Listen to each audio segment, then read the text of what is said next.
Blind Faith. Silent Steel. Chapter 1. The Weavers.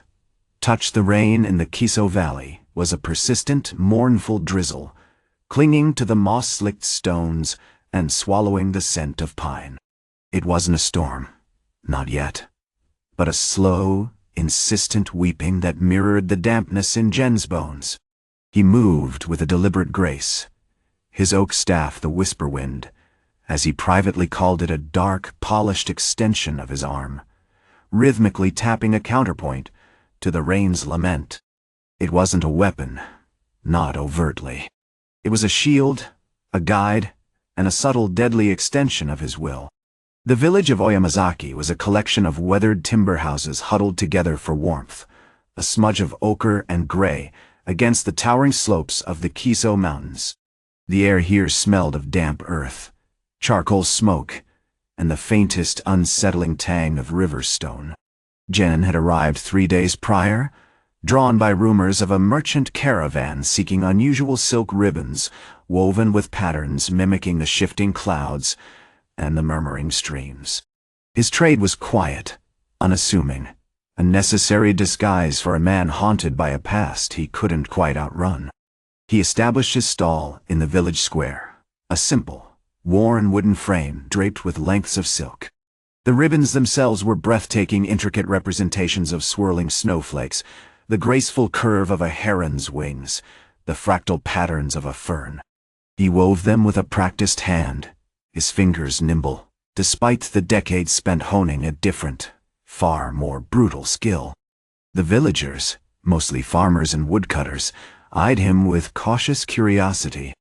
A blind man selling beautiful silk was an anomaly, a whisper of something unsettling in their otherwise predictable lives. Jen didn't seek their attention. He relied on other senses. The rasp of the wind against the bamboo screens, the shift in the dampness as someone approached, the subtle vibrations in the stone beneath his staff, these were his eyes. He could gauge a person's age by the texture of their breath, discern their intent by the way their footsteps approached, and identify a lie by the slight tremor in their voice. Had honed this ability to a razor's edge, born of necessity and shaped by a profound loss. A young boy, no older than 8, approached tentatively, clutching a small, worn coin. "Master Weaver," he squeaked, his voice thin with apprehension. "My mother needs a ribbon for her daughter's hair. A ribbon with the shape of the willow." Jen paused, rotating his head slightly. He sensed the boy's sincerity, a quiet eagerness that resonated with a gentle warmth. He ran a finger across the silk, feeling the subtle variations in the weave, visualizing the swaying branches of a willow in his mind. "I can create one," he replied, his voice a low, measured rumble, carefully modulated to avoid startling the boy. "It will be imbued with the spirit of the mountain." As he wove, he unconsciously absorbed the sounds of the village, the hammering of a blacksmith in the distance, the murmur of conversations in the shade of a tea stall, the bleating of sheep being herded towards the market. He wasn't simply weaving silk, he was collecting echoes, layering them into the fabric, creating a tapestry of sensation. A shadow fell over his stall.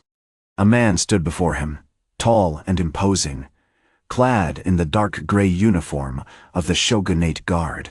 His face was scarred, his eyes cold and assessing. He introduced himself as Kenji, a captain tasked with ensuring the security of Oyamazaki.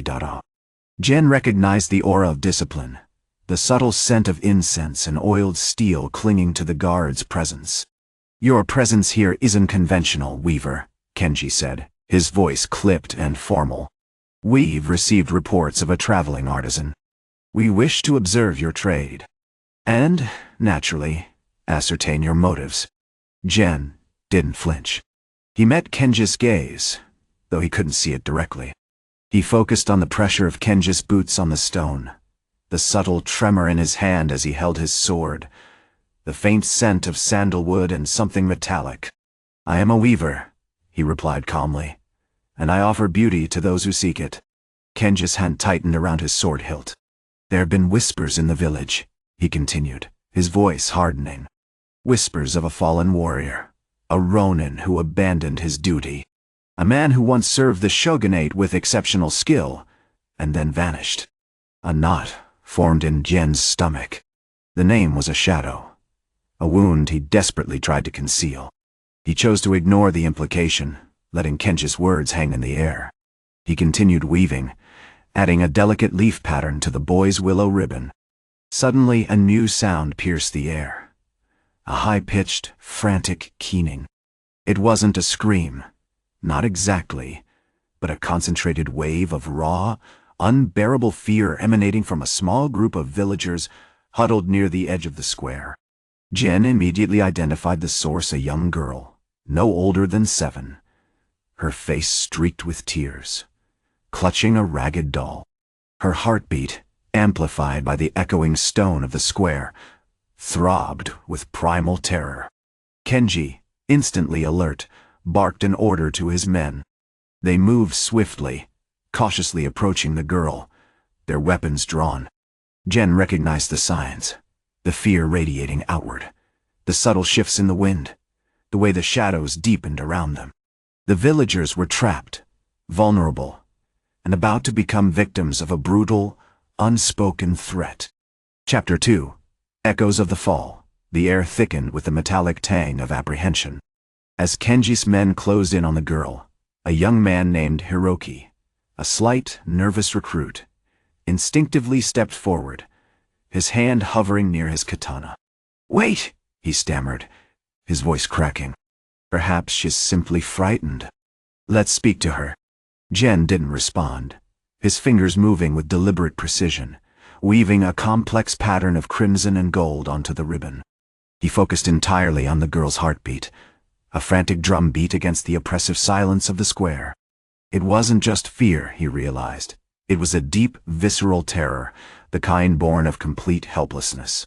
He subtly adjusted the tension in the silk, creating a slight vibration that masked the girl's own heartbeat, a delicate counterpoint designed to soothe, not overwhelm. Kenji, a man sculpted by years of harsh training and even harsher commands, observed Gen with a narrowed gaze. "The weaver is unnervingly calm," he muttered, his voice a low rumble. "He seems to anticipate events before they happen." "He is a skilled observer, Overseer," Hiroki offered, acutely aware of the tense atmosphere. "Perhaps he can offer counsel." Gen finally paused, setting down the ribbon. He turned his head slightly, his blind eyes sensitive to the minutest vibrations, fixed on the approaching men. "Let her speak," he said, his voice a gravelly murmur, barely audible above the girl's ragged breathing. The men, wary but obeying orders, circled the girl. The girl, a fragile wisp of a thing named Hana, choked out her story in a trembling voice. She had been collecting echo crystals near the lower cliffs, a task assigned to children due to their smaller stature and nimble fingers. She had stumbled upon a fissure, a cave hidden behind a curtain of cascading water, and found a vein of crystals unlike any she had seen, shimmering, almost iridescent, and radiating a power that felt wrong.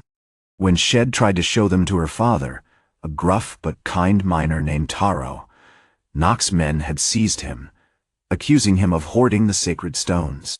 He had been dragged away to the river, a silent, agonizing spectacle of the canyon's relentless flow. As Hana finished, a collective gasp rippled through the villagers. The air crackled with unspoken horror.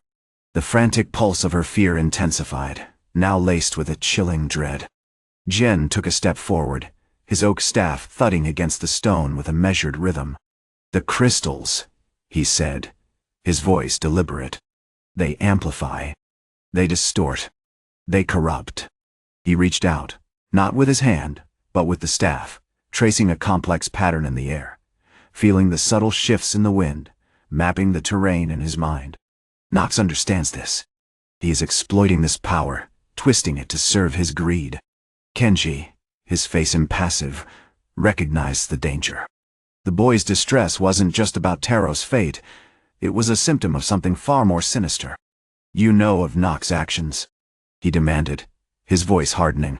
"I know the whispers," Gen replied, his gaze fixed on a point beyond Kenji, his mind piecing together a picture of the Overseer's schemes. He has built his power on the suffering of this village. The echo crystals are not merely a communication tool, they are a weapon. A weapon against the fragile mind. Suddenly, a sharp crack echoed through the square, followed by a wave of disorientation. One of the villagers, an elderly woman named Akari, stumbled, clutching her head. "The sounds, they are overwhelming," she cried, her voice laced with panic. "They are inside my head." Jen immediately recognized the effect. The cracked crystals, improperly channeled, were creating a feedback loop, amplifying every sound, turning the village into a cacophony of torment. He subtly shifted his stance, his oak staff serving as a grounding rod, absorbing some of the chaotic energy. "He's attempting to break us," Jen said, his voice rising slightly, a barely controlled warning. "To strip us of our minds, our will." He turned his attention to Hiroki, who stood frozen in place, his face pale with fear. "You will create a barrier," he instructed, his voice sharp and precise. "Use the silk. Weave a wall of intricate patterns, designed to disrupt the resonance. Distort the sound." Kenji hesitated for a moment, then barked in order. "Do as he says." As the villagers, spurred into action by Gen's calm leadership, began to weave a chaotic tapestry of silk, the air slowly began to clear. The disruptive hum faded. The disorientation lessened.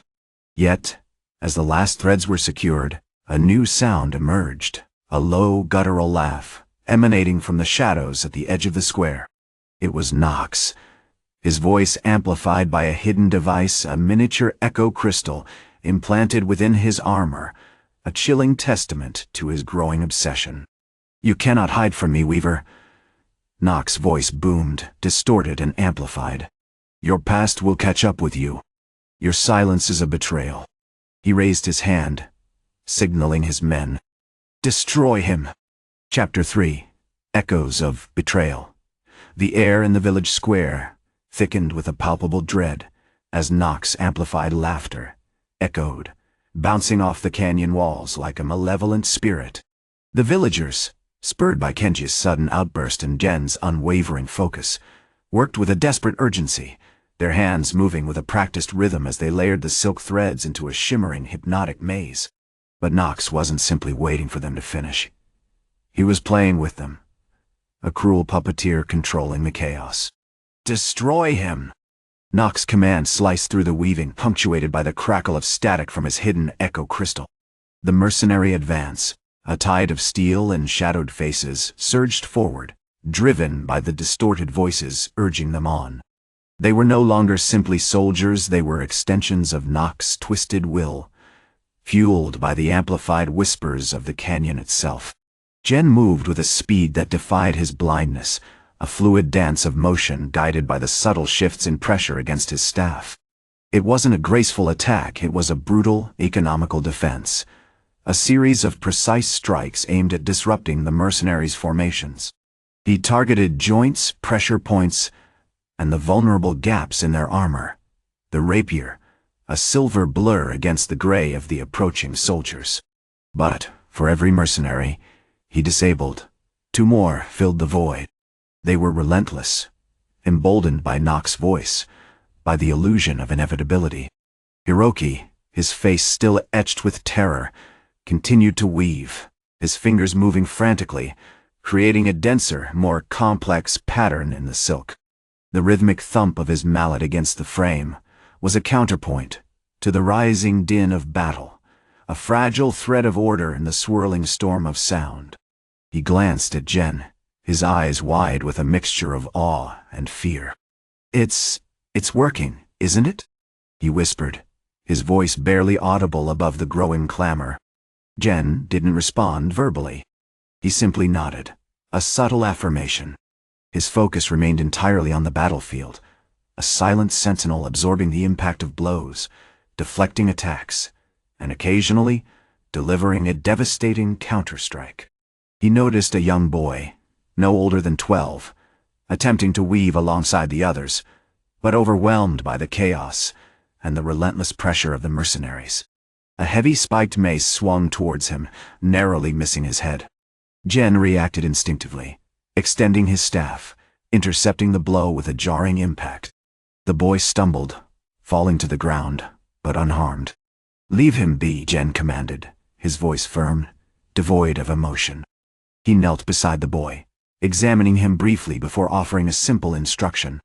"Learn to feel the patterns. Let the silk guide your hand." The mercenaries pressed their attack, emboldened by their initial successes.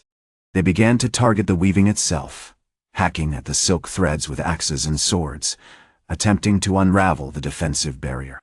But with each cut, the silk seemed to adapt, the intricate patterns shifting and reforming, as if the weaving was alive, responding to the assault. Suddenly, a piercing shriek cut through the din.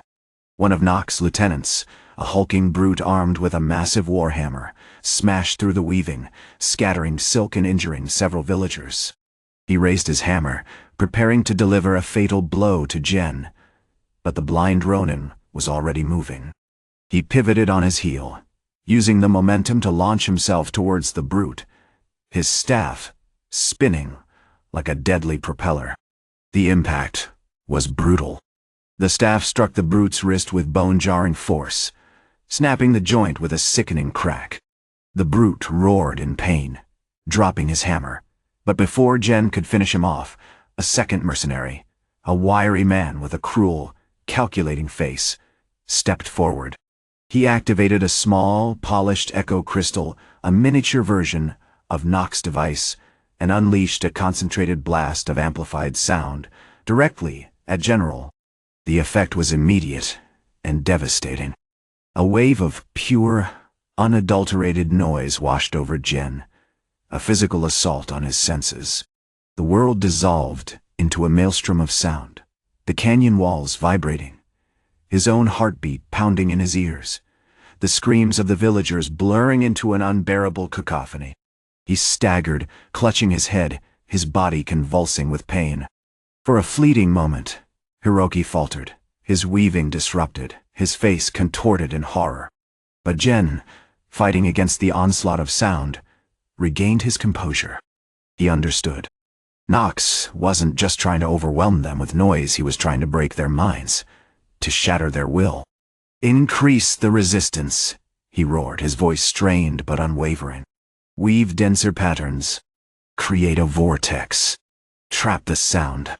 He raised his staff, focusing his remaining senses, using it not just as a weapon, but as a conduit, a grounding rod to channel the chaotic energy and direct it back towards the source. The weaving intensified, becoming a tighter, more complex structure, a testament to their desperate fight for survival, echoing with a new and terrifying intent.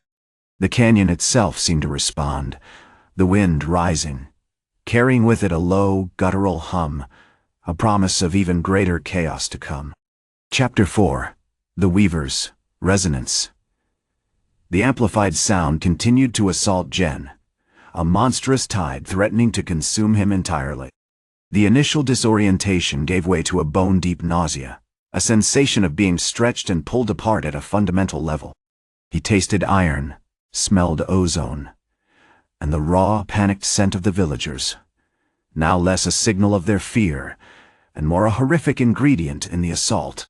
Hiroki's crystalline weapon wasn't merely attacking his ears, it was unraveling the very fabric of his perception, forcing him to confront the world in its most fragmented, brutal form. But Jen was adapting, driven by a single, unwavering directive: survival.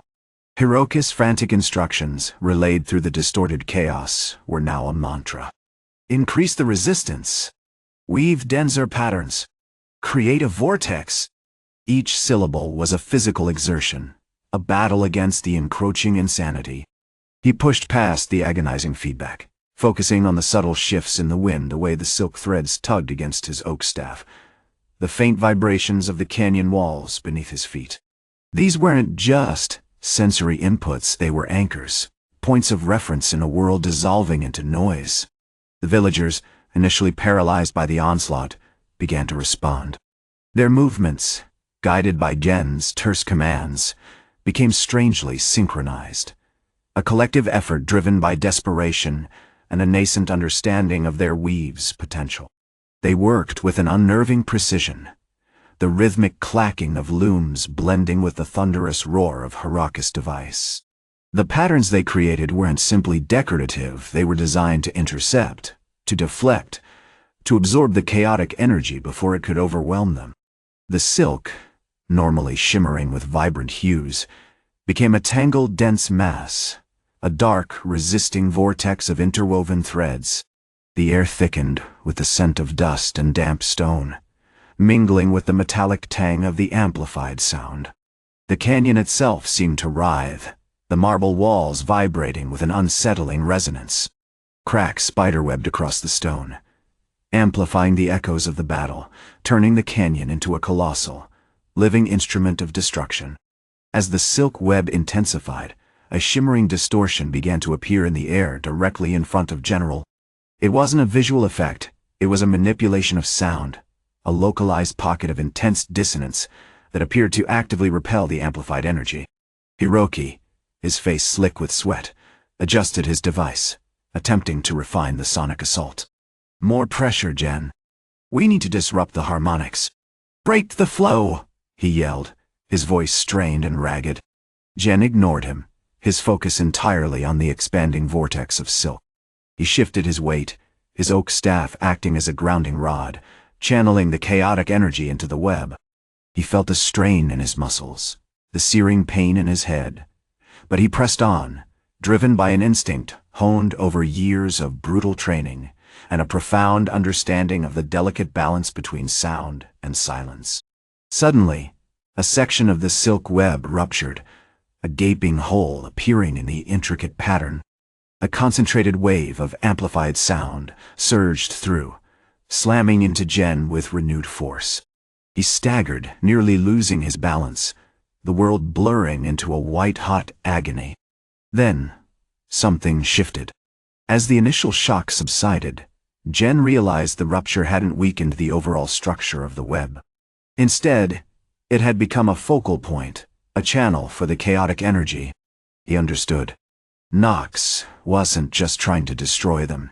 He was trying to guide the sound, to direct its power into a single, devastating point. "He's playing with us," Jen roared, his voice raw with fury. He moved with a speed that belied his blindness, extending his staff in a wide arc. The tip wasn't aimed at Hiroka's device. It was aimed at the ruptured section of the silk web. With precise, controlled movements, he began to weave a new pattern within the disruption, a counter-resonance designed to absorb and dissipate the amplified sound. The canyon responded. The wind intensified, howling through the silk threads, creating a deafening, disorienting hum. The cracked echo crystals embedded in the canyon walls pulsed with a sickly green light, amplifying the effect. It was as if the mountain itself was now fighting against Knox, turning the Overseer's weapon against him. Just then, a shadow fell across the canyon floor. Knox, shielded by a cohort of heavily armored mercenaries, had arrived. He carried a massive, ornate warhammer crafted from obsidian and etched with intricate sound-amplifying runes. With a single, brutal swing, he shattered a towering echo crystal, unleashing a shockwave of amplified sound that threatened to overwhelm Jen and his team. But Jen was ready. He moved, fluid and graceful, using the vibrations of the shattered crystal to anticipate Knox's attack. He extended his staff, not to strike, but to deflect, channeling the amplified sound into the expanding silk web. The vortex tightened, becoming a swirling maelstrom of distorted noise. Knox, caught off guard by Jen's unexpected agility and the relentless defense of the weave, stumbled backwards, his face contorted with rage. He raised his warhammer, preparing for another devastating blow. As the hammer descended, Jen simply stepped aside, his oak staff intercepting the attack. The impact reverberated through the canyon, shaking the ground beneath their feet. But the staff held, absorbing the force and channeling it back into the pulsing silk web. "It's a game of resonance," Jen said, his voice calm and measured, a stark contrast to the chaos around him. And we will be the ones who set the tune. Chapter 5. The echo of loss. The air in the Whispering Crags hung thick with the residue of shattered crystal and the metallic tang of blood. Knox, battered and momentarily disoriented, roared, a guttural sound amplified by the remaining shards of the echo crystal. His mercenaries, a hulking mass of iron and steel, pressed forward, their advance hampered by the increasingly frenzied silk web. The weavers, initially paralyzed by fear, now moved with a grim determination, adjusting the tension on the threads, coaxing new patterns of distortion from the chaotic symphony. They were no longer simply crafting ribbons, they were sculpting death. Jen remained at the center of the maelstrom, a silent sentinel bathed in the shifting gray of the mountain fog.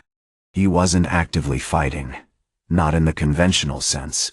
Instead, he was listening to the reverberations, the subtle shifts in air pressure, the whispers of the wind weaving through the silk. He identified Knox's movements not by sight, but by the minuscule tremors in the stone beneath his feet, the slight alterations in the tension of the ropes, the shifting cadence of the weaver's hands. Head learned to interpret the world as a complex, layered melody, and Knox was playing a discordant, threatening note. "Your weapon is a blunt instrument," Jen said, his voice a low, resonant murmur that carried surprisingly well through the amplified chaos. He wasn't speaking to Knox, but through the web, a carefully crafted disruption sent directly into the Overseer's senses. "It seeks brute force, but our strength lies in understanding the harmony and in exploiting its weakness." Knox, enraged, charged again, the obsidian war hammer whistling through the air. This time, Jen anticipated the swing with unnerving precision. He didn't block, he guided. Using the staff, he manipulated the vibrations in the canyon wall, subtly altering the resonant frequency of the hammer's attack. The blow, instead of connecting with his flesh, slammed into a strategically placed section of the silk web. The effect was immediate and devastating. The silk, already strained to its limit, snapped with a high-pitched, ear-splitting shriek. The amplified sound cascaded back towards Knox, a brutal sonic assault that momentarily paralyzed him. He clutched his head, a howl of agony escaping his lips as the relentless wave of vibrations assaulted his auditory system. "You cannot defeat a man by breaking his ears," Jen stated calmly, moving with a swift, almost ethereal grace. He didn't reach for his rapier. Instead, he used the displaced vibrations to subtly reposition himself, drawing closer to the Overseer. One of Knox's mercenaries, a grizzled veteran named Hiroki, intervened. He lunged at Jen with a broadsword, attempting to cut him down. But Jen anticipated the movement, shifting his weight subtly, using the vibrations of Hiroki's approach to subtly alter the angle of the sword's attack. The blade glanced off the staff, sending a shower of sparks into the air. Hiroki, momentarily stunned, roared in frustration, hacking wildly at the silk web. But the weavers, now emboldened, responded with a coordinated effort. They tightened the threads, amplified the distortions, turning the canyon into a labyrinth of echoing nightmares. Hiroki found himself constantly disoriented, his vision blurred, his movements clumsy and uncertain. Suddenly, a young weaver named Hana, a girl no older than 15, rushed forward. Her father, a stoic craftsman named Kenzo, had been gravely wounded earlier, protecting her from a stray shard of crystal. Hana knelt beside him, carefully applying a poultice of herbal remedies to his bleeding leg. As she worked, her movements were strangely rhythmic, almost hypnotic. She was unconsciously weaving a new pattern into the silk, a complex, spiraling design that generated a particularly unsettling resonance. "This is not war," Jen said, his voice carrying across the chaotic scene. "This is an echo of your cruelty, of your desperation. It is feeding off your rage, amplifying it, consuming you." He turned his attention to Hana, extending his staff, not to attack, but to gently touch the intricate pattern in the silk. He was subtly influencing the vibrations, drawing out the inherent disharmony, transforming it into a soothing counter-melody. The effect was immediate. Knox, still reeling from the sonic assault, felt a strange calmness washing over him. The frantic urgency that had fueled his rage began to dissipate. The mercenaries, deprived of their leader's aggressive command, faltered, their movements growing sluggish and hesitant. But Knox was not defeated. He recovered, his eyes blazing with renewed fury. He raised his warhammer once more, aiming a desperate, uncontrolled swing at General this time. However, the staff was ready. Jen didn't move to block. He simply allowed the hammer to strike. The impact was devastating. The staff shattered, splintering into 1,000 fragments. For a moment, there was silence. The silk web stilled, the echoing crystals fell silent. Jen stood amidst the wreckage of his weapon, his face impassive. Then, slowly, he began to hum a single low note, a perfect counterpoint to the silence. The wind picked up, carrying his hum across the canyon, weaving it into the remaining threads of the silk web. And as it did so, the echo of loss, of shattered crystal, of broken honor, began to fade. The tune was being set, and Jen was its conductor. Chapter 6. The Echo of Stone. The silence following the hammer's blow was a heavier thing than the roar of the canyon. It pressed down on the villagers, a suffocating blanket woven from dust and shattered stone. Hannah, kneeling beside Jen, carefully gathered the larger fragments of the oak staff, her movements deliberate, respectful. The air still carried the metallic tang of splintered wood and the faintest scent of ozone, a residue of the amplified energy unleashed by Knox's attack. "It was magnificent," she said, her voice barely a whisper, breaking the stillness. "The way you absorbed the force. Like the stone itself didn't want to break, but yield." Jen didn't respond, his hand tracing the contours of a particularly large shard, feeling the smooth curve of the wood, the lingering warmth of the impact. He wasn't mourning the staff, he was studying it, dissecting the way it had shattered, analyzing the precise location where the force had concentrated. This wasn't grief, it was investigation, a relentless pursuit of understanding. Knox, meanwhile, remained slumped against the canyon wall, his warhammer lying discarded in the mud. The fury had drained from his face, replaced by a bewildered, almost childlike frustration. His movements were jerky, uncoordinated, as if he were wrestling with a phantom pain. The mercenaries, sensing their leader's vulnerability, milled about nervously, their faces itched with apprehension. As broken, a young scout, Kaito, voiced the unspoken thought. Not physically, but his will. He used to be a whirlwind. Now, he's just lost. Jen finally spoke, his voice a low rumble, barely audible above the wind. "All things are transient, young scout. Even a storm. The stone remembers, but it does not resist. It simply shifts, absorbs, and continues its slow, inevitable march." He began to work, using a small, worn whetstone to painstakingly sharpen the remaining fragments of the staff. He didn't speak, but Hannah observed him, fascinated by the practiced rhythm of his movements, the absolute focus in his eyes. The act of sharpening, of restoring the broken form, seemed to hold a deeper significance than simply preparing a weapon. It was a meditation, a ritual of acceptance. As he worked, a low, almost imperceptible hum began to emanate from the cracked echo crystals strung across the canyon. The villagers, attuned to the subtle shifts in the auditory landscape, noticed immediately. The sound wasn't chaotic or jarring, it was a carefully crafted sequence, a complex weave of frequencies that resonated with the silk threads, creating a hypnotic, almost meditative effect. "You're controlling them," Kaito said, his voice filled with a cautious awe. "You're shaping the sound itself." Jen nodded, his fingers gliding over the polished wood. "The canyon is a vast instrument, young scout. It responds to vibration, to rhythm, to intention." He explained with a quiet patience how he'd learned to manipulate the echoes, to amplify and dampen specific frequencies, to create illusions of movement and disorientation. It wasn't about brute force, it was about understanding the delicate balance of the canyon's acoustics. The effect on Knox was profound. The initial confusion began to recede, replaced by a growing sense of unease. The amplified hum, once a source of aggression, now felt invasive. It burrowed into his skull, a constant, unsettling vibration. He clutched his head, his face contorted in a grimace. What is this?" he stammered, his voice thin and reedy. It's like the mountain itself is speaking to me."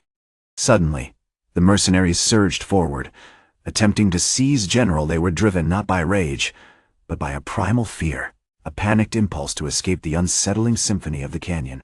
But the silk web, subtly manipulated by Jen, shifted and tightened, creating a maze of echoing distortions. Their shouts were swallowed by the chaos, their movements hampered by the disorienting sounds. "Don't fight!" Jen called out, his voice amplified by the crystal network, echoing across the canyon. "This is not a battle for warriors. It's a battle for the ear. It's a battle for silence." He raised his hand, and the humming intensified, culminating in a precise focused tone, a high-pitched resonance that directly targeted Knox's auditory nerves.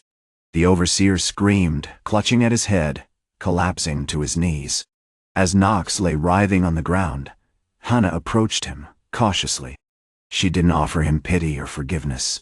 Instead, she extended her hand, offering him a single, perfectly formed ribbon, a deep indigo woven with threads of silver, reflecting the muted light of the canyon. "Even the most violent storms eventually dissipate," she said, her voice calm and steady. "Listen to the silence, Overseer. It holds more power than any hammer." Knox looked at the ribbon, then at Jen, a flicker of something akin to understanding in his eyes. He closed them, taking a deep breath. The humming gradually subsided, replaced by the natural sounds of the canyon. The wind, the echo of the water, the distant cries of birds. The violet ribbon lay on the ground. The silence was complete. Chapter 7. Echoes of Contrition. The morning mist clung to the Whispering Crags like a damp shroud, heavier this time, saturated with the scent of rain and the lingering metallic tang of Knox's defeat. The villagers, a subdued and watchful group, had begun to tentatively rebuild, their movements slow and deliberate, as if still hesitant to disturb the solidified silence of the previous night. Hannah, her face etched with a quiet determination, oversaw the distribution of salvaged tools and materials. Jen, as always, was a solitary figure, meticulously repairing a section of his silk loom. The rhythmic click of the shuttle, a small, insistent pulse in the otherwise muted landscape. He hadn't spoken since the climax, observing the villagers' tentative recovery with a stillness that bordered on unsettling. He wasn't a man of pronouncements or grand gestures. His purpose was etched in the quiet precision of his actions. Yet, the change in the villagers was palpable, a shift from fear to a fragile hope, a burgeoning sense of self-reliance they hadn't possessed before. Ronin San, a young boy, Kenji, approached cautiously, clutching a newly crafted echo crystal, a pale, iridescent shard head painstakingly smoothed with sand. "My father says you taught Usho to listen." Jen accepted the crystal, turning it over in his hand, his fingers tracing the subtle variations in its surface. He didn't offer a word of praise, simply nodded. "Sound is a weapon, child, but it can also be a shield. The trick is not to fight the noise, but to understand it." Suddenly, a tremor ran through the canyon floor, a low, guttural rumble that resonated deep within the stone. The villagers froze, their faces etched with terror. Knox hadn't simply been a brutal warlord had exploited the canyon's geology, pushing the fragile echo crystals closer to the unstable shale cliffs. The tremors were a direct consequence of his reckless mining. "The fault line!" Old Man Hiroki, the village elder, shouted, his voice hoarse with urgency. "The crystals are destabilizing the entire canyon. We must move." The river is coming. Panic flared anew, fueled by the renewed geological threat. Some villagers instinctively began gathering their belongings, their movements frantic. But Hana stepped forward, her voice clear and resolute, cutting through the rising chaos. "Stop," she commanded, and her command amplified subtly by the surviving echo crystals strategically placed around the square, held a weight that silenced the others. "Gen-san, what do you hear?" Gen closed his eyes, extending his oak staff. He wasn't actively listening, he was feeling. He perceived the subtle shifts in the air currents, the minuscule vibrations through the stone, the delicate tremors propagating through the earth. He identified the source of the rumbling, a pocket of water rapidly accumulating behind a weakened section of the canyon wall, a water that would trigger a catastrophic landslide directly towards the village. "The water," he said, his voice low and measured. "It's not just pressure. It's resonance. The crystals are amplifying the natural frequencies of the stone, creating a feedback loop. It's feeding itself." He moved with breathtaking speed, weaving through the panicked villagers, his staff a fluid extension of his body. He wasn't wielding his rapier instead. He began to meticulously unravel a section of the silk threads had been working on, expertly manipulating the strands to create a dense, rapidly expanding net. He directed the villagers, not with commands, but with precise, almost hypnotic movements, demonstrating how to weave the silk into a temporary barrier, using their looms and weaving tools as extensions of his own. "We will trap the water, channel it away from the village," he instructed, his voice calm amidst the growing fear. "Not with force, but with manipulation, with understanding." As the last of the silk web was deployed, the water surged forward, striking the shimmering barrier. The threads, stretched taut by Gen's subtle adjustments, absorbed the force of the flow, diverting the water into a carefully engineered channel that led away from the village and down into the churning river. The tremors subsided, leaving behind an eerie silence. The villagers stared at Gen, their faces filled with awe and gratitude.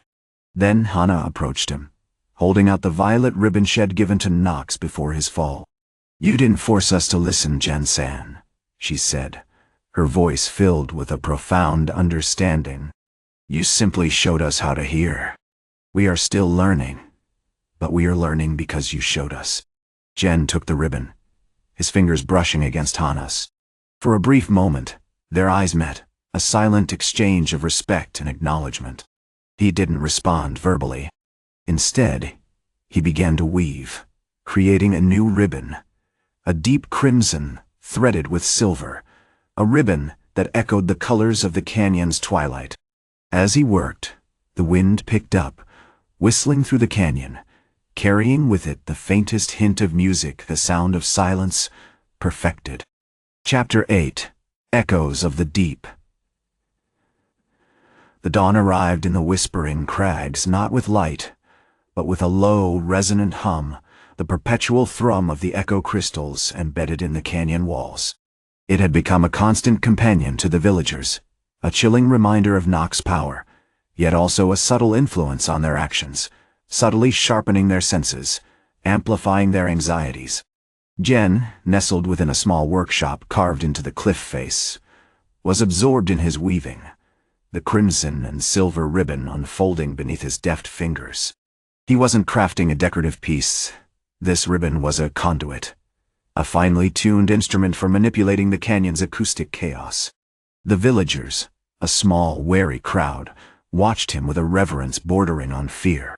Hana, the young weaver who had initially presented him with the violet ribbon, stood closest, her movements hesitant, mimicking his practiced motions with a rough, unfinished piece of silk. Old Kenji, the village's oldest weaver, a man who had spent his life coaxing whispers from the looms, offered quiet instructions, his voice a low murmur against the rhythmic pulse of the crystals. "The key, young Hana," Kenji said, his weathered hands guiding hers, "is not to dominate the sound, but to guide it. Think of the crystals not as instruments of oppression, but as vessels waiting to be shaped. Jen didn't acknowledge their observations. He was listening not with his eyes, but with every fiber of his being. He felt the subtle shifts in the wind's pressure, the minute vibrations traveling through the stone, the faint layered echoes bouncing off the canyon walls. He wasn't simply weaving, he was conducting an orchestra of stone and air. Suddenly, a sharp, discordant clang broke the rhythmic hum.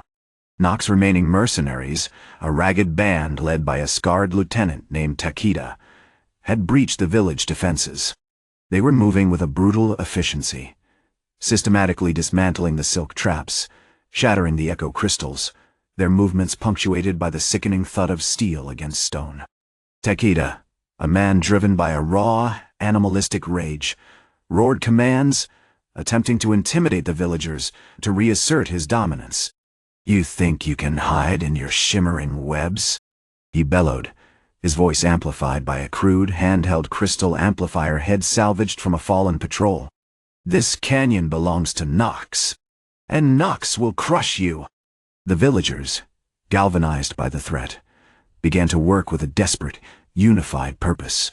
They restringed the weakened silk threads, patched the broken crystals, their movements mirroring Gen's initial instructions, guided by a nascent understanding he had instilled in them.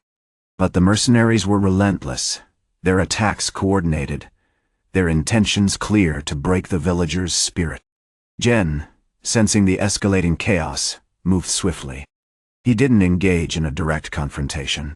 Instead, he used his staff, not as a weapon, but as an extension of his awareness. He guided the villagers, subtly altering the flow of the silk, adjusting the placement of the crystals, creating shifting pockets of amplified sound and disorienting silence. He wasn't fighting, he was shaping the battlefield itself. He targeted Takeda, moving with a speed that defied the blind man's limitations.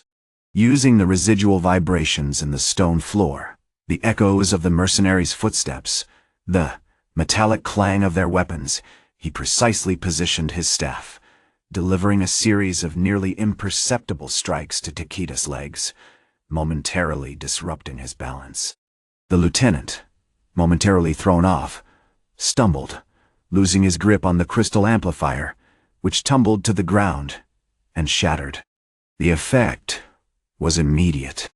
The amplified pronouncements of Knox vanished, replaced by the raw, unsettling resonance of the canyon itself. The mercenaries, suddenly disoriented and vulnerable, faltered. "It's the wind!" one yelled, clutching his ears. "It's a Hearst wind." Gen continued his intricate dance, manipulating the acoustic environment, turning the canyon against its aggressors. He wasn't relying on force, but on the fundamental laws of sound, the reflection, refraction, and interference of waves. As the fight intensified, Hana noticed something peculiar. The crimson and silver ribbon Gen was weaving seemed to absorb the mercenaries' attacks, deflecting their blows with a subtle shimmer. The thread pulsed with a warmth, an echo of Gen's intent. "Gen-san!" she cried out, her voice barely audible above the din. "The ribbon is responding." Gen paused, his hand still moving across the silk. He carefully examined the ribbon, his fingers tracing the intricate patterns. It was more than just a weaving, it was a resonator, a delicate instrument capable of amplifying and redirecting the canyon's vibrations. He realized that he hadn't simply taught them how to hear, he had taught them how to feel the canyon's heartbeat. As the final mercenary fell, overcome by the disorienting symphony of echoes, Gen abruptly ceased his weaving. The crimson and silver ribbon, now fully formed, resembled a swirling vortex of color, radiating a palpable energy. He looked at Hana, and for the first time, a flicker of something akin to emotion crossed his face, not triumph, but a profound, quiet satisfaction. "The canyon," he said, his voice low and resonant, "remains silent. But it remembers." Chapter 9. The Resonance of Stone. The mist clung to the Whispering Crags like a shroud, thicker now, a damp, pearly silence broken only by the drip, drip, drip of water from the canyon walls. The remnants of the mercenary assault, lay scattered a shattered warhammer gleaming like a malevolent jewel, a fallen helmet adorned with tarnished feathers, and the faint, unsettling scent of iron and fear. Knox was gone, swallowed by the swirling gray, and a profound stillness settled over the village, heavier than the mountain fog. Hana, her face pale but resolute, knelt beside Jen, carefully examining the completed ribbon. It was breathtaking, a vast tapestry of crimson and silver, woven with a precision that defied the limitations of his blindness. The threads, remarkably strong, seemed to pulse with a faint internal light, mirroring the echoes that still clung to the canyon walls. "It's astonishing, Jen-san," she breathed, reaching out to touch the ribbon with a hesitant reverence. "The vibrations, they don't just deflect. They shape them, like water flowing around a stone." Jen, his hand still resting on his oak staff, nodded slowly. Knox sought to dominate through sound, to weaponize chaos. But the canyon, it resists such crude control. It speaks in whispers, in murmurs, in the subtle dance of vibrations. We simply learn to listen with a different ear. He adjusted his grip on the staff, feeling the faint thrumming of the canyon floor through the wood. "This ribbon is not merely a defense, Hana. It's an extension of that listening. A channel." The villagers, initially paralyzed by the violence, began to stir, cautiously emerging from their homes. Old man Kenji, the village elder, his face etched with the wisdom of 100 years, approached cautiously, sniffing the air with a practiced nose. The echoes there are calmer now, less frantic. It is as if the canyon itself is breathing differently. Over the next few days, the true potential of Jen's creation began to unfold. The villagers, inspired by his lessons, began to experiment with the crimson and silver ribbons, stringing them across every available gap, anchoring them to the cliff faces, even incorporating them into the structures of their homes. They discovered that the ribbons could be tuned to specific frequencies, amplified by the canyon's natural echoes, creating layers of subtle disruption. Young Kaito, a wiry boy who'd been a weaver's apprentice before the chaos, became particularly adept. He spent hours listening to the canyon, meticulously adjusting the tension of the ribbons with delicate hands, learning to perceive the subtle shifts in the sonic landscape. "It's like playing a gigantic living instrument, Jen-san," he explained, his eyes wide with fascination. "Each thread responds to a different note, a different vibration." Jen observed him with quiet satisfaction. He wasn't simply imparting knowledge, he was fostering a connection, a symbiotic relationship between the villagers and the environment. The ribbons weren't a weapon, not in the traditional sense. They were a tool for understanding, for subtle manipulation, for harmonizing with the canyon's inherent rhythm. But the victory wasn't without its complications. As the village began to thrive, attracting merchants and travelers seeking its unique echo crystals, the memory of Knox lingered, a dark stain on the canyon's soul. A small contingent of mercenaries, remnants of Knox's shattered army, began to harass the village, attempting to reclaim the crystals and re-establish their dominance. This time, however, they were met not with a frontal assault, but with a symphony of chaos. The villagers, led by Hana and Kaito, deployed the crimson and silver ribbons in a complex, coordinated pattern. They triggered avalanches of sound, creating phantom echoes that disoriented the attackers. They used the ribbons to amplify the natural wind currents, whipping up swirling gusts of dust and debris that blinded and confused. The canyon itself seemed to participate, amplifying the villagers' efforts with unsettling precision. During one particularly intense exchange, Jen, perched atop a crumbling watchtower, adjusted a ribbon, expertly manipulating the soundscape. He felt the vibrations through his staff, a complex web of pressure and tension. He realized that the mercenaries weren't simply reacting to the sound, they were interpreting it, imposing their own logic, their own fear onto the chaos. "They're listening to us," he murmured to Hana, his voice barely audible above the rising cacophony. "They are trying to understand our intent." We must show them not malice, but clarity. He directed the villagers to weave a pattern of intricate knots into the ribbon. A deliberate, repetitive sequence that resonated with a single, clear frequency, the rhythm of the canyon's heartbeat. It wasn't a signal of aggression, but a declaration of presence, a challenge to their understanding. The mercenaries, momentarily bewildered, hesitated, their aggression faltering. As the final mercenary, a grizzled veteran, lowered his sword, his face etched with confusion and a flicker of something akin to respect, Jen ceased his weaving. The crimson and silver ribbon, now radiating a gentle, ethereal glow, solidified into a single, perfect spiral. "The canyon," he said, his voice carrying a profound weight, "remembers what it is to be silent, and it will not tolerate those who seek to silence it forever." Chapter 10. Echoes of the Stone. The air in the canyon, once thick with the metallic tang of fear and the raw clang of Knox brutality, had begun to subtly shift.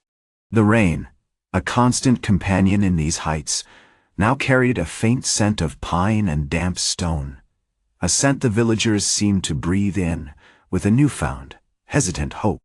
The crimson and silver ribbon, now referred to as the Weaver's Spiral, remained suspended in the center of the square, a silent, luminescent sentinel. Jen, as always, was at the loom, his movements a ballet of practiced efficiency. The rhythmic clack of the shuttle against the reed, the deft manipulation of the silk, were a counterpoint to the gentle murmur of the villagers working alongside him. He hadn't spoken much since the confrontation with Knox, his silence a deliberate offering, a demonstration of the peace he sought to establish. Yet, his presence commanded respect, a quiet authority born not of force, but of unwavering conviction. Today, however, a tremor ran through the carefully constructed calm. Not a physical one, detectable through the vibrations in his staff, but a subtle shift in the canyon's resonance, a disharmony that pricked at his heightened senses. Hana, ever vigilant, was the first to notice. "Jen-sama," she said, her voice low, "the echo crystals, they are reacting differently." He ceased his weaving, his hand hovering over the shuttle. He closed his eyes, focusing his awareness, extending his staff outward like a sensitive probe. The canyon, always a chorus of subtle sounds, the drip of water, the rustle of wind, the distant calls of birds, was now layered with an unnerving complexity. The usual reverberations from the crystals, normally a complex and fluctuating tapestry of auditory information, felt constricted, like a breath held too long.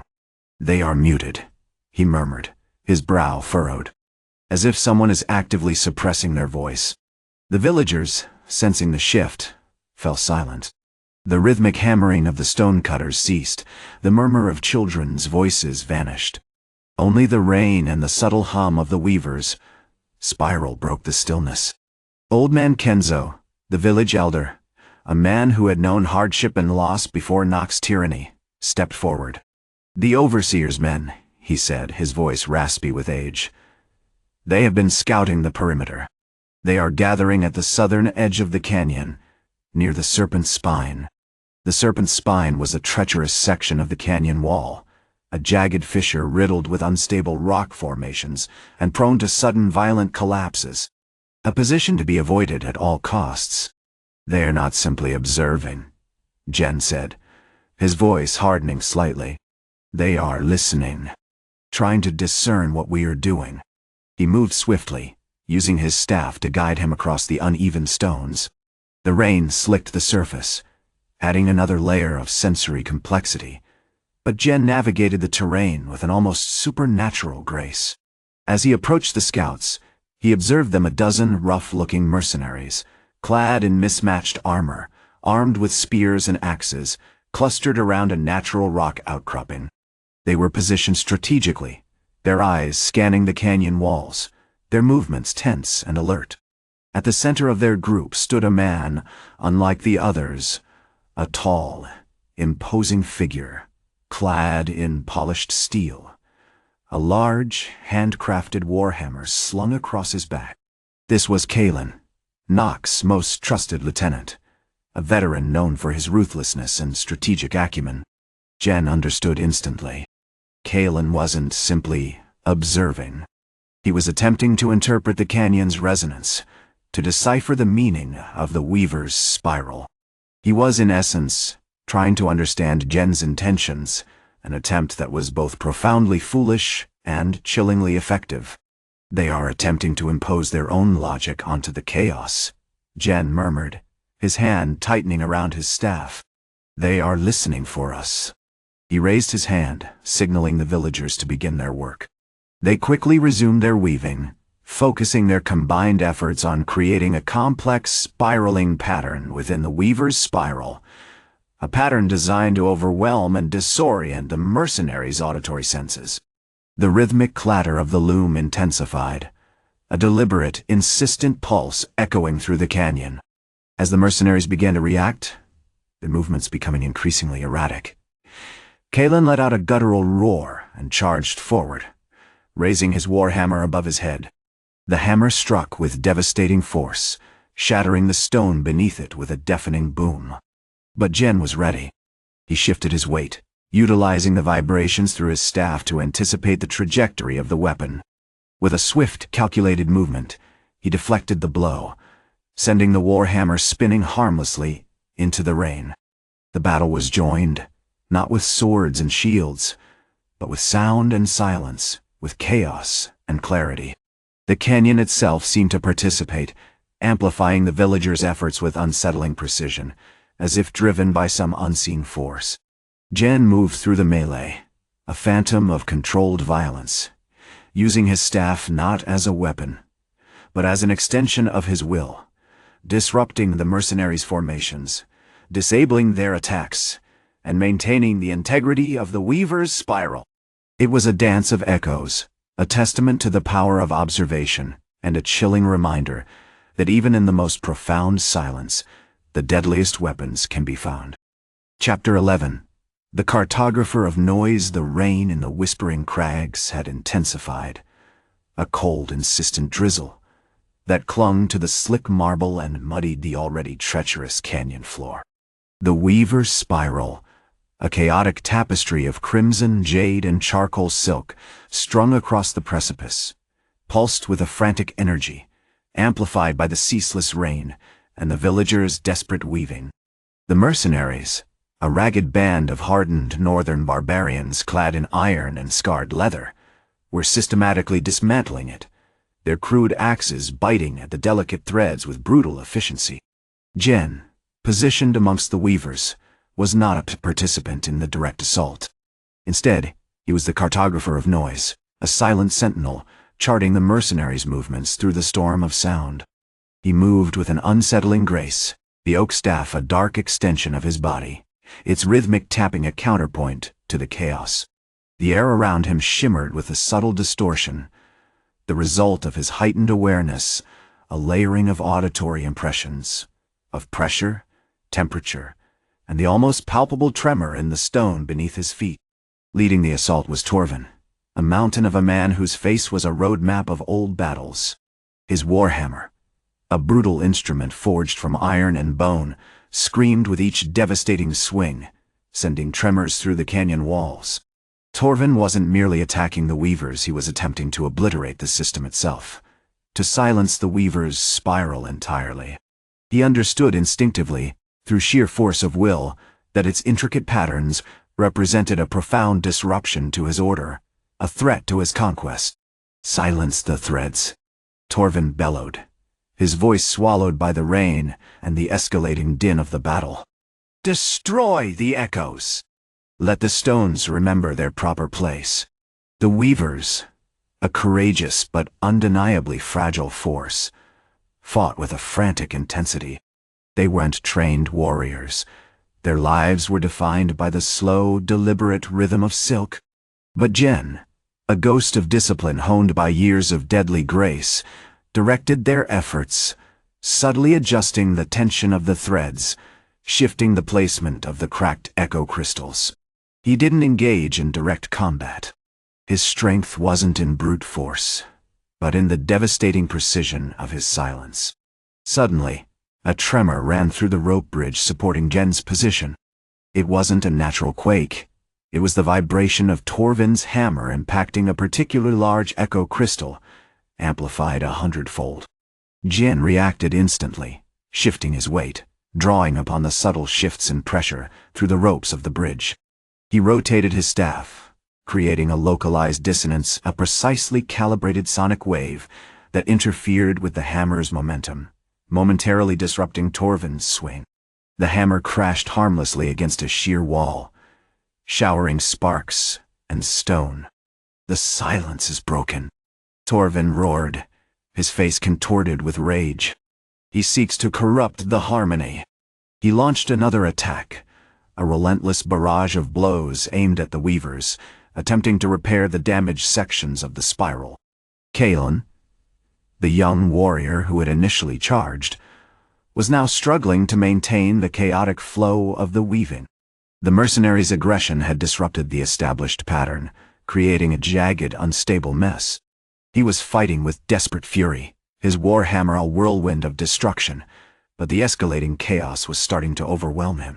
Jen, observing Kalen's deteriorating focus, extended his staff. Not to strike, but to resonate. He focused his attention on the vibrations emanating from the young warrior's hammer, subtly influencing the frequency, creating a minuscule harmonic interference. Kalen's movements faltered, his swing becoming less forceful, less certain.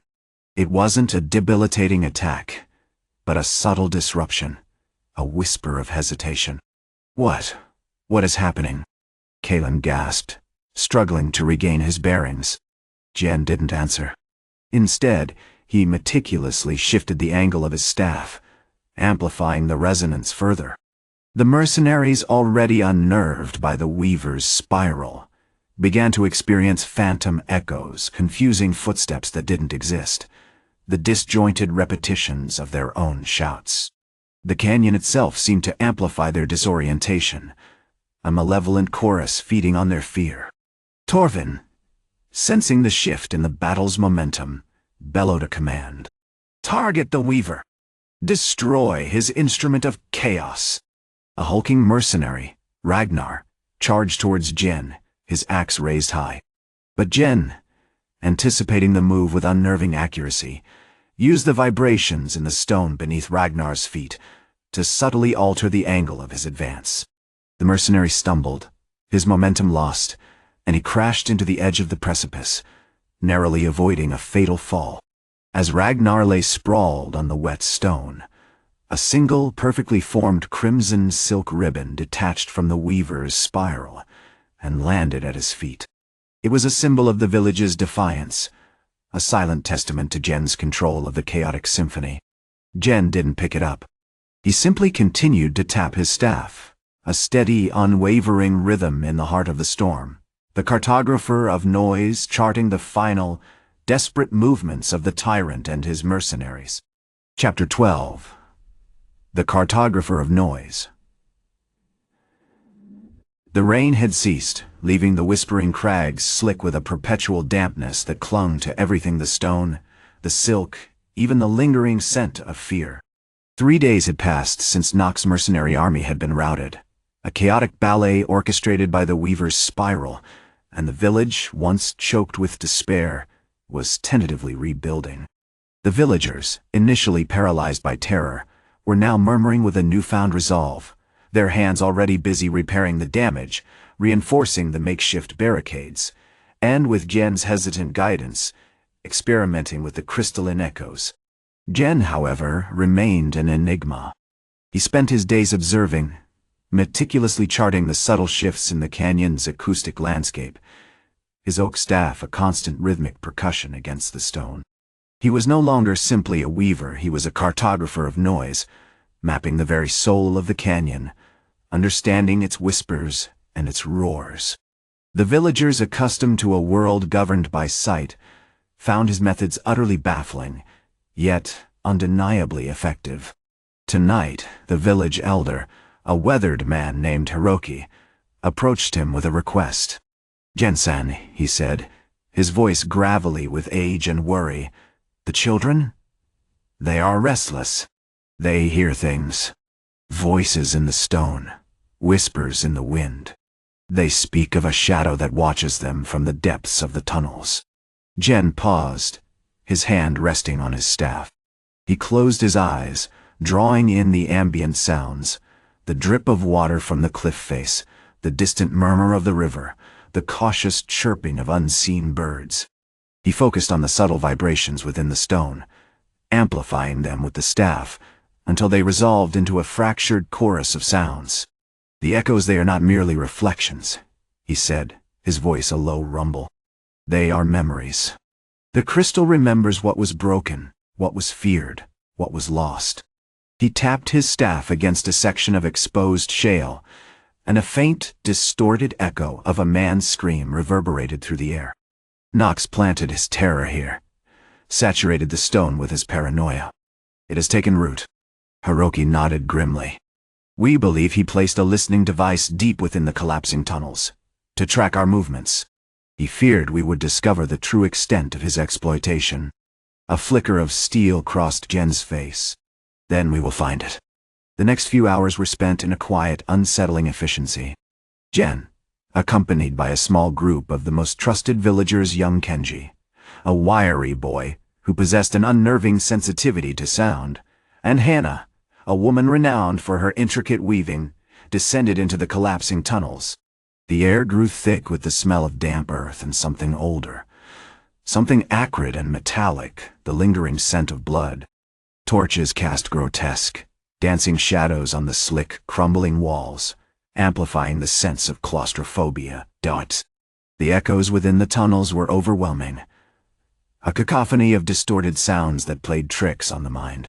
Kenji, guided by Jen's staff, navigated the labyrinthine passages, meticulously mapping the shifts in the acoustic environment. There! Kenji shouted, pointing to a narrow fissure in the wall. The sound.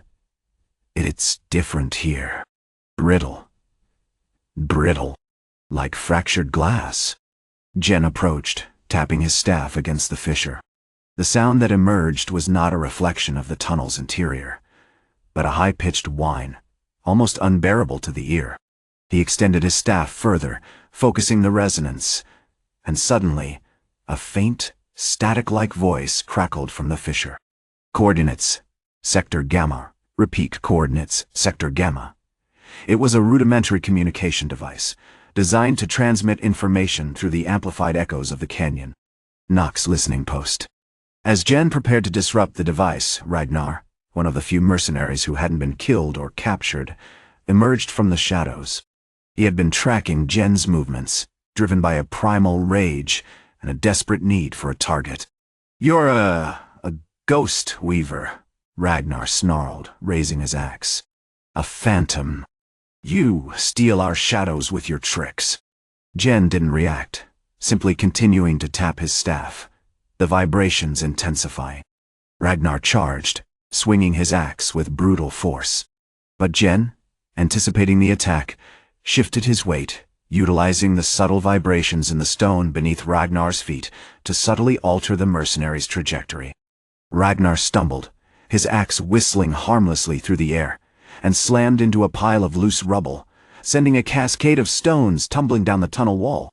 As Ragnar lay disoriented amidst the debris, a single perfectly formed crimson silk ribbon, identical to the one that had fallen at his feet 3 days prior, drifted down and landed on his chest. It was a reminder that Jen's influence extended beyond mere disruption. It was a deliberate, unsettling message, woven with the silent steel of a warrior who used sound as his deadliest weapon. Chapter 13. Echoes of Regret. The air in the abandoned crystal chamber hung thick with the scent of damp stone and something older, the lingering resonance of Knox's terror. Sunlight, fractured and distorted by the uneven walls, painted the room in stripes of muted gray and bruised purple. Jen moved with a disconcerting grace, a silent sentinel navigating the chaos. The device, a jagged tangle of brass tubing and polished shale, pulsed faintly with a blue luminescence, spitting the insistent, fractured coordinates sector gamma, Repeat coordinates sector Gamma. Ragnar, bruised and humiliated, hadn't moved since the rubble had rained down. He lay partially buried, his breathing ragged, the axe still clutched in a trembling hand. He was a broken thing, a wound left open, and Jen felt a flicker of something akin to pity. Not for the man, but for the sheer, consuming darkness that had fueled him. Jen approached cautiously, tapping his staff against the stone floor, a rhythmic thump-thump that shifted subtly with each impact, mapping the chamber's acoustics. He circled Ragnar, gauging the mercenary's movements not with sight, but with the vibrations rippling through the air. Ragnar, despite his disorientation, remained acutely aware of Jen's presence, his eyes narrowed with a simmering hatred. "You're a puppet, Weaver," Ragnar finally rasped, his voice a choked growl. "Knox pulled your strings. You were a tool, a distraction. Now you're just a corpse waiting to be unearthed." Jen didn't respond with words. Instead, he shifted his staff, creating a complex pattern of vibrations, a subtle dissonance aimed at disrupting Ragnar's equilibrium. The mercenary staggered, clutching his head, momentarily overwhelmed by a wash of distorted sound. It wasn't pain, exactly, but a profound, unsettling violation of his senses. He reached out, not with a weapon, but with a length of crimson silk, a ribbon had deliberately left behind, mimicking the one that had triggered his intervention in the village square. He gently draped it across Ragnar's chest, letting it settle like a shroud. "The echoes tell a different story, mercenary," Jen said, his voice a low, resonant murmur, barely audible above the device's static. "They speak of a man consumed by greed, silencing dissent with violence. They speak of a broken spirit, a reflection of the shattered canyon." Ragnar snarled, rising to his feet, his face contorted with rage. "Silence! You speak with the tongue of a madman. You think you can reason with the beast?" He raised his axe once more, his movements clumsy with frustration and fear. Jen anticipated the attack. He didn't dodge, he shifted, subtly altering the vibration of the chamber's stone floor beneath Ragnar's feet. The mercenary's stride faltered, his balance disrupted. He swung his axe, a wild, desperate arc, but the blade connected with nothing but air. As Ragnar reeled, attempting to regain his footing, Jen moved. He wasn't relying on sight, but on the minute fluctuations in the air, the subtle shifts in pressure caused by Ragnar's movements, amplified by the chamber's acoustics. He used these vibrations to precisely adjust his own position, a ghostly dance of evasion, his staff a conduit for his movements. Ragnar's axe came down again, this time with more force, aimed at Jen's staff. But Jen anticipated the blow, subtly manipulating the resonance of the surrounding rock, creating a localized pocket of dampened vibrations around his staff. The axe struck with a dull thud, glancing harmlessly off the wood. Suddenly, a section of the chamber wall crumbled, revealing a narrow fissure. From the fissure, a single, perfectly formed crimson silk ribbon drifted down, landing directly at Ragnar's feet. This one was different. It wasn't just a color, it pulsed with a faint, warm light, a visual echo of the device's luminescence. Ragnar froze, staring at the ribbon. A flicker of something recognition, perhaps, or a primal unease passed across his face. He knelt, picking up the ribbon, examining it with a strange, hesitant fascination. "What is this?" he muttered, his voice barely a whisper. Jen, sensing the shift in Ragnar's focus, moved closer. "A reminder, mercenary," he said softly. "A reminder that even the smallest sound can shatter the greatest fortress. A reminder that silence can be as deadly as any blade." He tapped his staff against the stone floor, the thump-thump growing in intensity. As the sound reverberated through the chamber, Ragnar felt a crushing wave of disorientation. The fragmented coordinates from the device screamed in his mind, amplified by the silk ribbon's subtle glow. He clutched his head, staggering backwards, lost in a maelstrom of distorted echoes. "Stop it!" he shrieked, his voice laced with terror. "Please, stop." Jen didn't stop. He continued to tap his staff, a relentless, hypnotic rhythm. Each beat a subtle manipulation of sound and vibration. The device sputtered and died, its blue light extinguished. In the sudden silence, Ragnar collapsed to the ground, utterly defeated, his rage replaced by a chilling, primal fear. As Jen turned to leave, he paused, looking back at the unconscious mercenary. "The canyon remembers," he murmured, his voice fading into the echoes of the chamber. "And so do I." Chapter 14. Resonance. The rain in the Whispering Crags hadn't ceased. It hammered against the marble face of the canyon, a ceaseless, mournful drumming that blended with the dripping water and the unsettling hum emanating from the fractured echo crystals. Jen, already cloaked in shadow, moved with a preternatural grace, the oak staff a sturdy extension of his body. Each tap a deliberate punctuation mark in the deluge's symphony. He was a ghost in a monochrome world, navigating not by sight, but by the intricate tapestry of sound. Ragnar lay sprawled in the chamber, still, his dark armor gleaming with a slick film of rainwater. The mercenary's breathing was shallow, ragged. The remnants of the device, a tangle of wires and shattered ceramic, lay scattered around him like the discarded bones of a fallen beast. The faint blue glow of the ribbon, now clinging stubbornly to Ragnar's gauntlet, pulsed weakly, a ghost of the disruption it had wrought. Jen approached cautiously, his senses heightened. He traced the air currents, mapping the temperature variations around Ragnar, analyzing the subtle shifts in the echoing drip of water. The scent of iron sweat and the lingering, acrid tang of burnt circuitry filled his nostrils.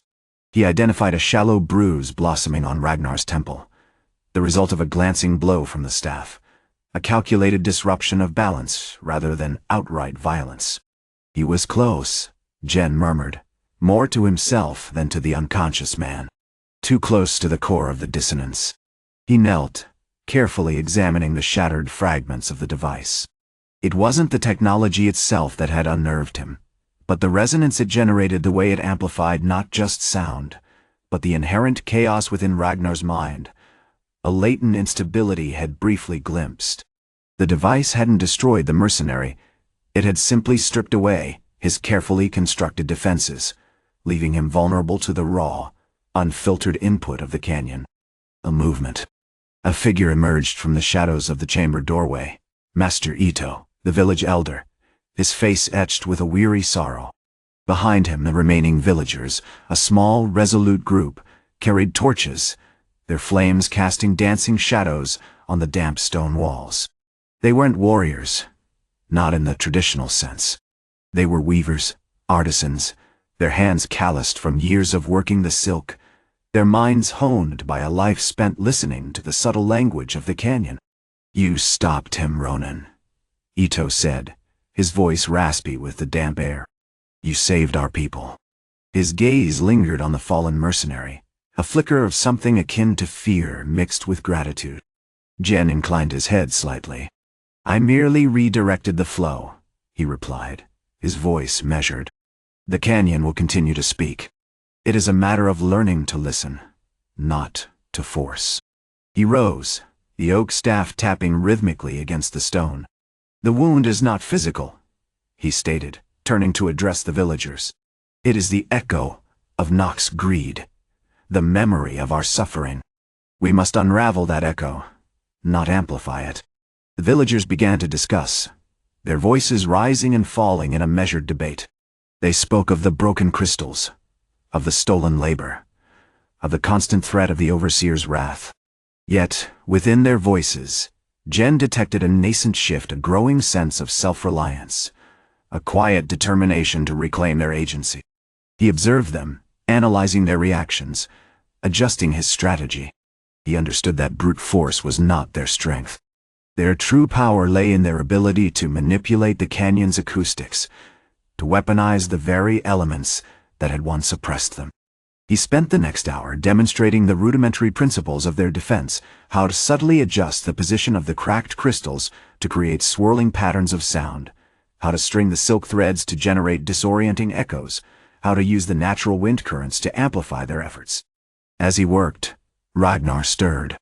He groaned, pushing himself up on his elbows, his eyes blinking in the torchlight.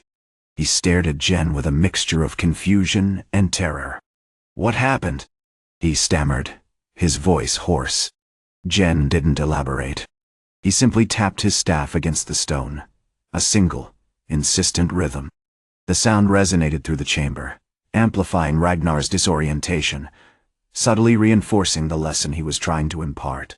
"Silence," Jen said, his voice low and unwavering, "is your greatest weapon. Listen to it. Control it." Ragnar looked down at the blue ribbon still clinging to his hand, a newfound understanding dawning in his eyes. He saw not just a piece of silk, but a key to unlocking the secrets of the canyon, and perhaps to finding a path beyond the echoes of violence.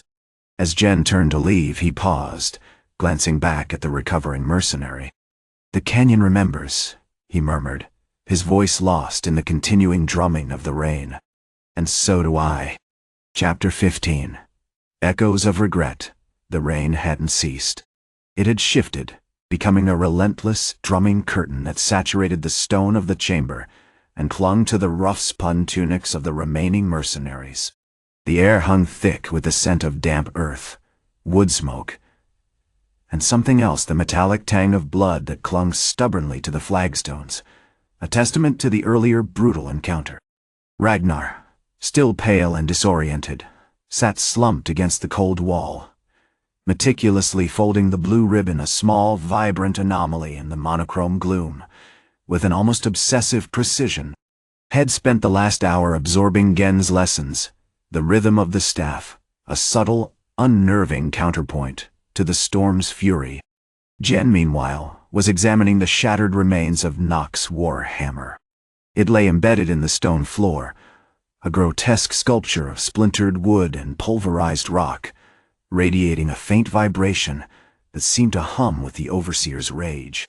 He didn't touch it directly, but ran his hand over the damp flagstones, tracing the subtle echoes of the impact, analyzing the way the sound had dispersed, absorbed, and rebounded. This wasn't simply a fight, it was an orchestration, a dance of vibrations that had conducted with lethal grace.